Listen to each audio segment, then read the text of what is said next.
proud of you. I'm so proud of so many people just continuing to fight the fight. I did share the other day a great podcast called Do No Harm. It was put together by Mike Hicksenberg out of, who works actually for NBC out of Houston.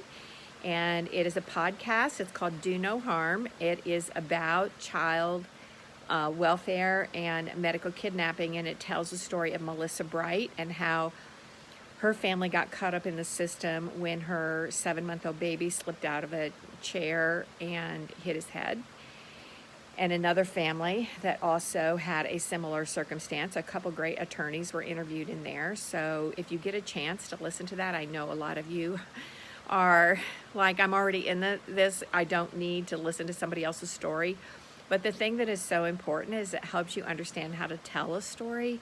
And sometimes when you're so wrapped up and you're involved in your own story, it's hard to kind of understand how to tell it to make it make sense, because it's just so overwhelming. I'm gonna try to put a little light on me. There we go.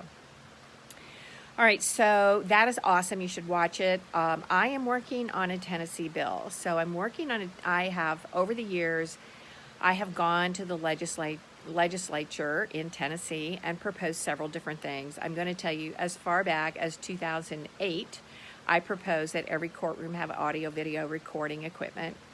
And they like totally poo-pooed me, said it was going to cost too much money. Well, a lot of them have it now, but there are still a lot that do not have it. And some of the small county courts are still using like magnetic tapes to record their hearings and turning the tape over. It's kind of hilarious, actually, but that's really something that we need to invest in so that we're documenting what's happening in the courtrooms. Another one I had recommended at one point was to have a litigant's bill of rights on every courtroom so that people would know what their rights were before they walked in the courtroom. They poo-pooed that, told me they didn't know what those rights were or what would be posted. So that was an issue. So this year and of course I would love to reform the whole system, but you are looking at a huge major bureaucracy that's not going to change easily. So with the Families First Act, catching up to is finally, Tennessee, it was passed in 2018. Finally, this year, Tennessee is like, well, we're going to implement the Families First Act just now, 2021. So this big bureaucratic system just moves slowpoke. So all I'm asking for is the appointment of a family advocate who is in the system as a family advocate, can train people to be advocates that know the policies, that know how the process works. I've already got the program outline. And I have seen that when I get involved in a case early and I can help advocate for the family and kind of help them understand the policies, I can stay on top of the caseworkers. If there are issues such as transportation, we can kind of help identify those, because we all know that everybody in this system has an agenda. So if the agenda for the agency doesn't fit with the agenda for the parents and families and grandparents, that sometimes there's an internal conflict. And if I've gotten involved early and I try to develop those good relationships, then things go a whole lot smoother. So that's all I'm asking for, a family advocate, and that we put that in place, and that Tennessee be a leader in that. There are other programs across the U.S. I've been researching them. Iowa has a parent peer program. I don't know how y'all in Iowa think that is working. I'm getting lots of complaints from Missouri. I'm seeing lots of horror stories from Missouri. I do not know what's going on over there, but I'm seeing just horrible stuff in Georgia as well, just horrible things. And other states where judges are like putting people in jail for sharing their stories on social media. I thought we were way past that, but obviously we are not. And of course, they're still after me and sanctioning me and trying to just bury me alive because I'm such an activist, and I'm an activist for change. Because apparently, if you're within the legal system, you're not supposed to be an advocate for change. You're not supposed to be a political advocate or an advocate to even prove a broken system. So apparently that's the wrong thing to do. And I've called people out. I've called judges out for bad ex parte orders. I've called judges out for having conflicts that they don't disclose. I've called judges out for their immoral conduct that involves courtroom proceedings. So I've called them out, and they don't like it. And So now I'm battling with them, and that story is still developing because they put 5 judges on the list, and I asked to depose all those judges, and then all of a sudden they're all backing out, and then they were like, we're only going to call 1 judge as a witness, and then they put Sharon, then they said, we're just going to do Sharon Guffey, and they put an order down that she would appear for deposition. She showed up with the Attorney General, who I kicked out of my office, basically, and said, you don't have any right to represent her because she's a county employee, and she's here as a witness in a civil case, and you don't have any statutory authority. She refused to give me any statutory authority, and if you haven't seen that 5-minute video, which is hilarious, you should watch it, because her eyes go like this, like she's like so uncomfortable. Her eyes are batting. She's clicking her pen. She refused to tell me who gave her authority to appear. So I'm now battling that. So they're not treating it like a court proceeding. It's like everybody's got an agenda, and even though they're supposed to be following the rules, they're not following the rules. So I'm still in that battle. We'll see how that turns out. So we're still rolling around too with the criminal stuff. And basically I said, you know what? The DA obviously can't read the statute, because the statute says that custodial interference is detaining a child after a period of lawful visitation. You can't write a freaking ex parte order against a parent and then hold them for custodial interference. Maybe if they left the state you could, but you can't. So I'm just like still watching all that's going on. It's just very tiring. It's very distracting, and it keeps me from focusing on what I need to do. And of course, still dealing with the pandemic and how that's affected our lives and our office as well, and my family and my grandkids. And so it's just a crazy world. So just hang in there, y'all. We're going to get through it. So that's where we are today. So this morning I was listening to the state legislature's House Finance Committee, and Commissioner Jennifer Nichols was there giving her presentation on DCS. So I recorded it. I'll be posting some of that later. But what I found very interesting is that the legislators do not even know the right questions to ask. And I'm going to give you an example, because I caught this right away, and they didn't even catch it. I'm like, I can't believe you guys are not smarter than a 5th grader. Anyway, you know what I mean. But so, for instance, she wants more money for the agency so she can give raises to the caseworkers and the attorneys. But let's talk about the caseworkers. So she was saying that she had 4 levels of caseworkers, and she would say our starting position for a level 1 caseworker who has a college degree is $31,000, and she says, and the average. And she named about 5 other states like Indiana, Ohio, Georgia, Kentucky. She goes, and the average in the other states is $34,000 or something. So I'm like, okay, so we're not talking about apples and oranges here, because you're talking about somebody who starts as a level 1 versus the average of level 1 caseworkers. And so we know they all get raises every year. So let's talk apples and apples here. So let's talk about what your average level 1 caseworker is versus the average caseworkers in other states. Number 2, they never ask about accountability or training or how do you what kind of improvements do they get. And I've asked for some of their training in my open records request, and it's has a lot to be desired. I'll just tell you, it's pretty funky. I'm going to post some of that. It's so pathetic. I asked for the training for Americans with Disabilities Act, and it looks like an episode of South Park or something. It's got like these little cartoon characters in it, and it's so annoying to even listen to it. I don't even know how people can listen. So she talked to, and then what was some of the other ones? Financial. I'm going to go back and listen to it and make myself some better notes, because I am going to send it to the chair of the committee. But there are a few things that she admitted. For instance, she admitted that if they have about a 14% turnover in caseworkers, and she said that if a caseworker leaves the department, the case gets 6 months behind in permanency for the child, which is either returning the child or having the child get in the adoption process. But particularly in getting the child back home, a 6-month delay. When you're talking here, the life of a 3, 4, 5, 6-year-old, 6 months is huge, right? That's like 3 or 4 years in a grown-up's life. So she admitted that there's a 6 months delay. So I'm building that into the bill presentation that Representative Weaver's going to do and say, you know, there's a gap that needs to be closed here, and that's that gap between the family advocacy outside of the system who can provide that consistency versus your caseworker turnover.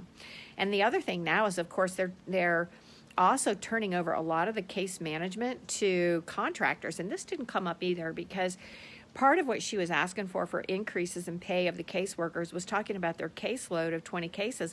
Well, I'm going to tell you, I mean, I'm in these trenches every day, and those caseworkers have turned a lot of their work over to a contractor, a lot of their work.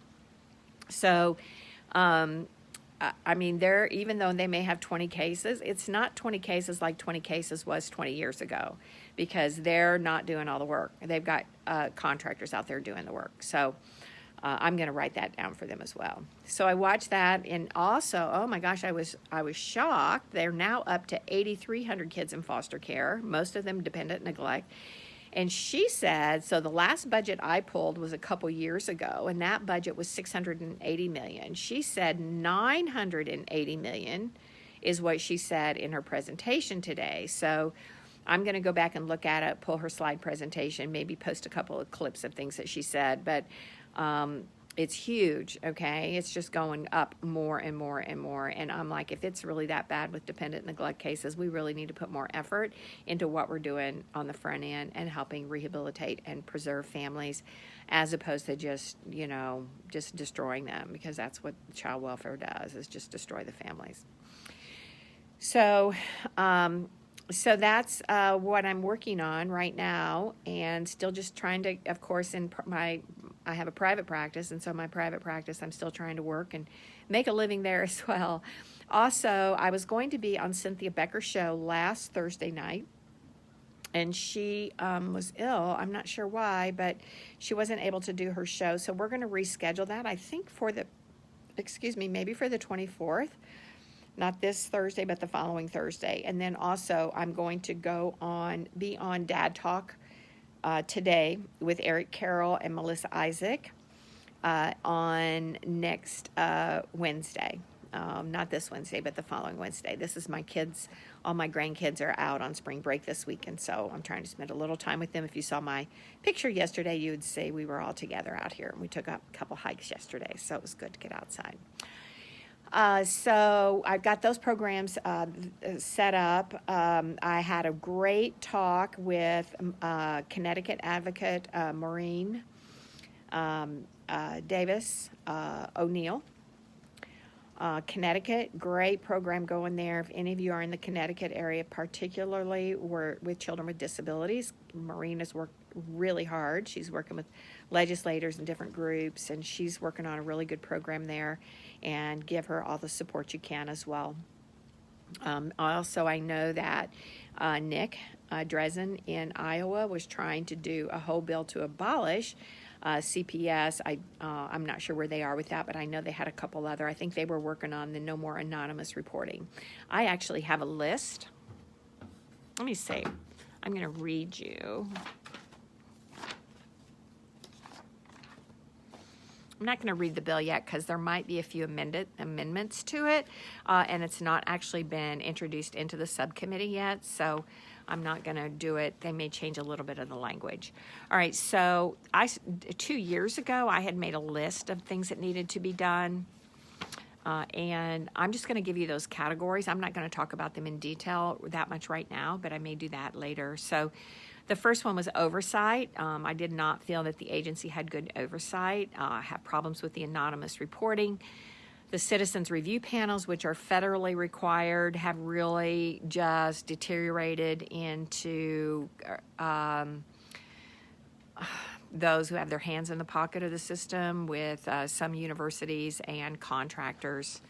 So I'm not happy with the citizens review. I think that we should avoid conflicts. Advocates for parents, that's what I'm working on now. Compelled to report to law enforcement. Okay, so I'm going to skip that one for now because that requires more talking. Foster care for profit. I'm trying to educate the legislators on the fact that we now have financially motivated foster care. the failure to investigate issues, especially failure to engage children who are abused in foster care.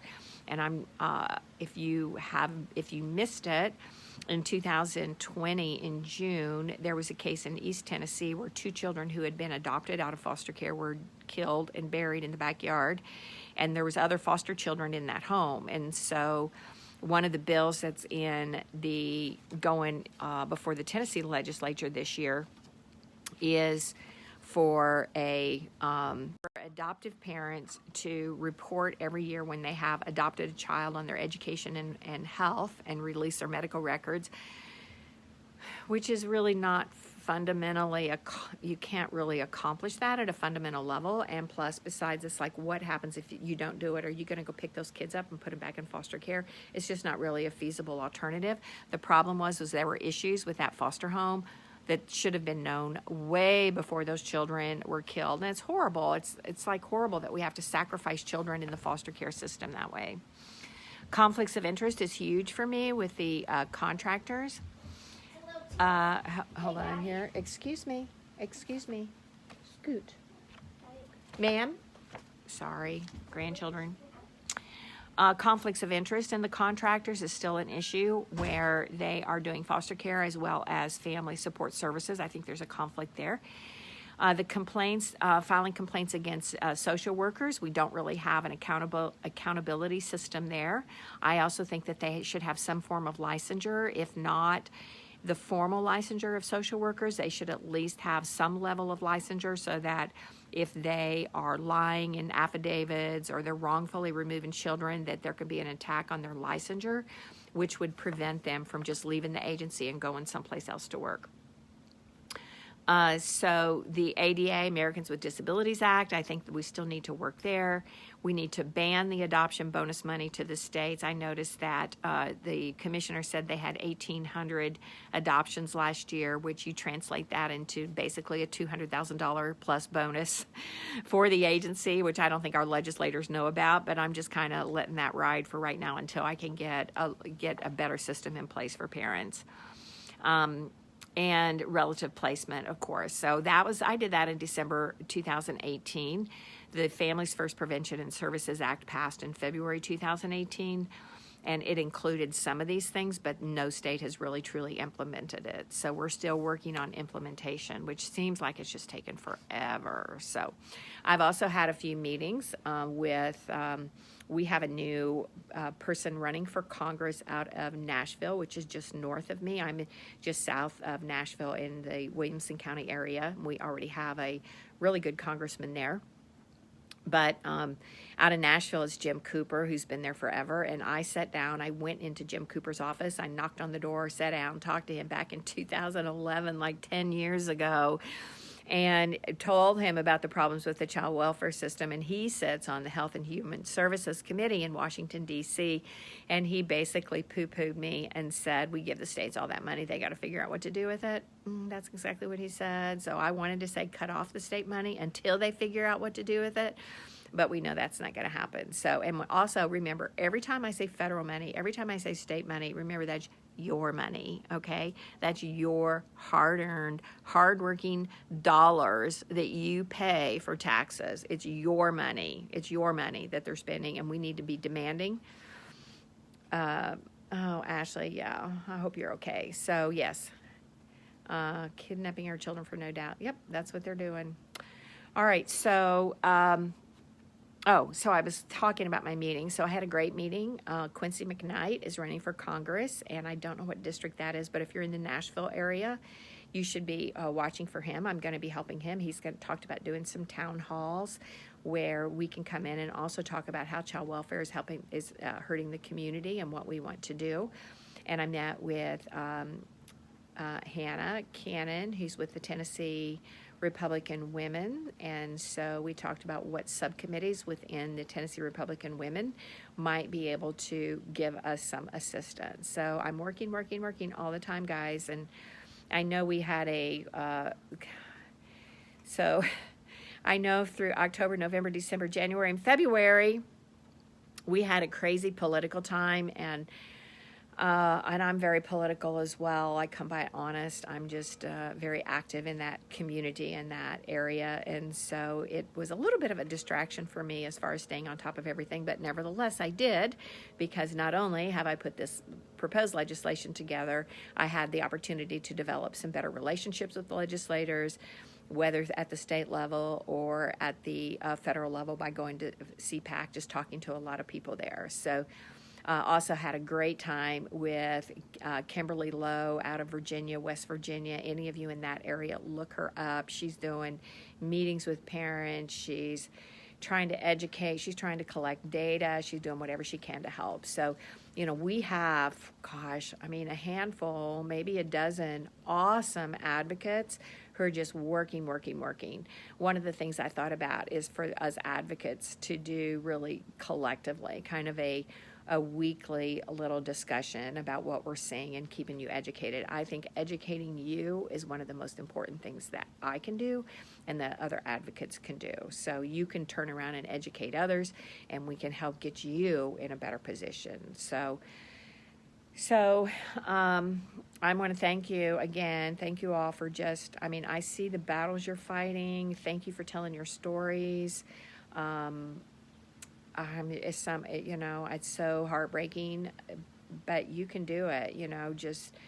Sometimes you just have to sort out the problems in your life. I have not had an easy life, so I've had many challenges, many problems, and God has blessed me with just like waking up in the morning and knowing what to do next. And sometimes you just have to pray for that. Just say, you know what, God, you don't have to tell me the end result, but just tell me what the next step is I have to do. So I just pray for that. Okay, I'm going to read a couple comments. I was reading the People's Act, but Pelosi does not mention anything about social services. Yeah, I'm not technically an advocate, but I'm a student. Oh, yeah, of course, Ashley, yes. Well, you just keep watching, you guys. Ashley, just keep watching. I keep posting, so everything you can absorb. We have got some prospects in Louisiana. Oh, my gosh, I can't wait to, yes, Louisiana. Got to get to work on. Great, watching. Page, HR1, yeah, HR1, kidnapping our kids. Okay, yeah. So I want you guys to pass this around. All right, so finally, a few weeks ago, I reached out and I said that I needed your support in just kind of doing a statement about what I have done for you. Oh, thank you, Jenny. And I'm not mad at you, by the way. So there you go. Yep. All right. So I am going to put together a little format for you, basically just saying about when you met me, just kind of a brief thing about how what I do is important to you because of where you are in your life, and then just generally about how that has been helpful to you. And again, sometimes it's just support, sometimes it's advocacy. Sometimes it's just me showing you what I do, and then you go like, wow, yeah, okay, yeah, I can do that too. So, and I'm going to show you more, and we're going to keep doing that more and more because we're going to move this thing. Putting together packets, we started a way of doing that. Yeah, work to send a starter pack. Yeah, yes, Paige. Okay, yep, yeah. And those of you who've been through it, and even those who've had not good results, which I'm so sorry for because it's so heartbreaking just to think what they do, the social engineering that they've done for years. And, I just pray that you're going to get that reconnection. I don't know how it's going to happen, but that's part of my prayer every day, that you get that reconnection somehow, some way. We've got to do it. Our civilization depends on it, right? Okay, so I'm going to put together that kind of outline for y'all to do a letter or note for me, and I'll have it probably in a couple forms, maybe just in a Word doc form, and then maybe in like an uploaded, like a form where you can just click on the form, and then you can fill it out, and you can hit submit, and then it will come to my email. So I've done that before with sort of implementing how you got involved in the cases. You guys were great. I got like 278 responses. I probably, a year and a half, 2 years ago, I put together your letters in a book. I've got about 250 letters. I have taken that book to different congressmen. I've emailed it a couple places. It's so awesome. I'm so proud of it, and I'm so proud of you for sharing that. Great, Jenny. Okay, I'll send that to you for sure. All right, so, oh, and then, I'm sorry, one more thing. So once I can get this bill proposed, it probably will get rolled the first time, maybe. There might be some discussion, they might roll it. It's kind of usually the way it works, so then come back up. I have a list. Somebody has put together the list for me, the call list. I'm going to put together a little, basically just a little script. And yeah, Ashley, I know. I looked for a better way to publish it. The first round was kind of expensive to publish it. It cost me about $30 a book, and I wanted to take some to DC, so I've got to find a little bit better way to do that. But so I'm going to circulate that call list. I'm going to write you a little script, and you can just call them. And if, you know, even if you're not in Tennessee, you can say how you're watching Tennessee, how your state has been affected. You look for Tennessee to be a leader in this area. You really want, you're really watching what happens here so that you can take those same things into your state and encourage that. So I'm going to get that call list put up. I'll probably have it up with a little script probably later this evening, so keep an eye open for that. And then I'll also get that form circulated so you can do that for me. Do Amazon first and then after everybody purchase it personally. Yeah. Actually, I looked at that and it was, wait a minute. Oh, so here I see, do you know any Missouri legislators or any? No, but I'm hearing horrible things about Missouri, so we've got to work on Missouri. I don't know what's going on over there. I looked at putting the book onto Amazon, but still they were going to charge me like a pretty substantial minimum fee. So I'm still hanging in there. I just got to find, maybe I can get some donations or something up for that. All right, y'all, so keep plugging away. We're going to do it. We're just not going to stop. We have great advocates all over. Everybody's getting focused. We're going to make it happen. So I love you all. God bless. Save our families. Stop separating American families. Set our children free. Yeah, we'll split the bill. Okay, y'all. Talk to you later. If you came in late, watch all of it. I tried to give you a lot of information. We'll chat later. Love you. Bye.